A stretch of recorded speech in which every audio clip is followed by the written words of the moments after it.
Hi guys, so in today's video I'm going to be doing a game analysis of the 4th round of my Summer Open chess tournament that I played last week in the Austin Chess Club. So in this game I played the move e4, which is the move I usually play.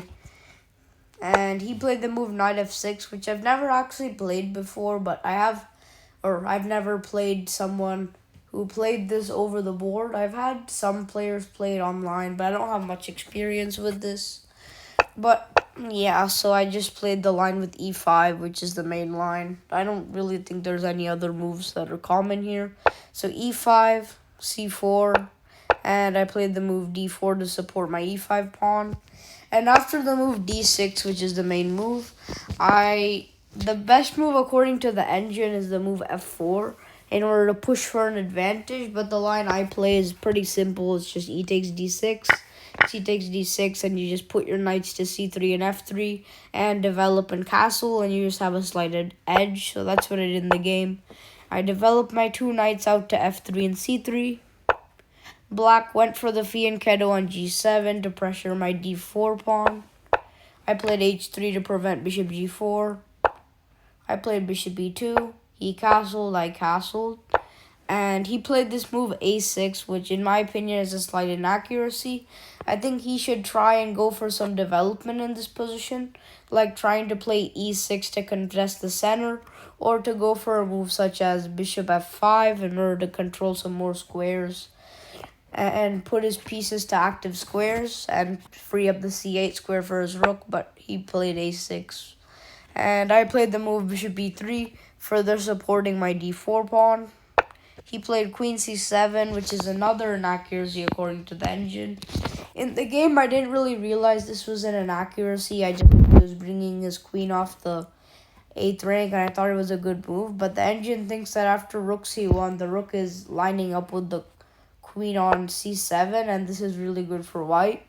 I'm not really sure why this is so good.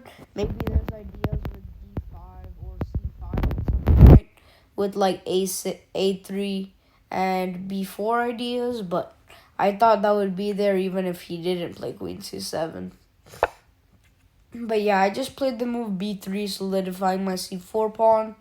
So yeah, I'm really trying to solidify my center so that I have a really solid position where it's really hard to go wrong. And yeah, he played the move e6, which is a pretty good move, just gaining some space and freeing up his position. I played the move queen d2, connecting my rooks and lining up this battery. One of my plans would have been bishop h6, and if he takes my bishop on h6, let's say he plays something like bishop d7, I could go bishop h6. If he takes, then I would take, and my plan is to go knight g5. So if he does a nothing move, then I just have knight g5, and I'm winning here. So yeah, this was one of the plans I was looking at in the game, but I ended up going for a different plan based on what my opponent did. So in this position, after queen d2, my opponent played rook d8.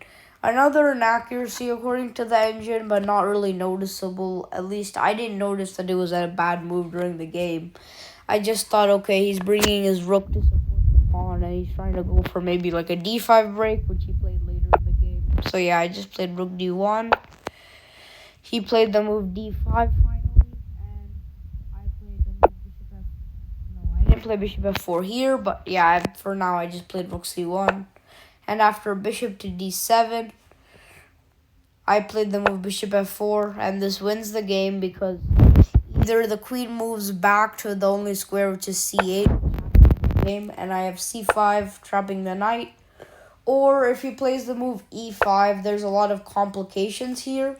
But in this position, white has a lot of pressure on the center, and after all the captures are complete, you will win some material.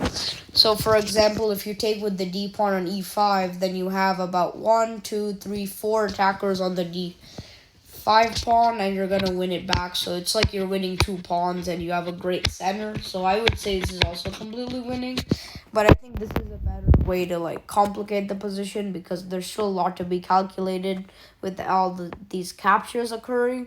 But yeah, in this position, my opponent, no, not in this position, in the position after queen to c8 and the move c5, my opponent resigned.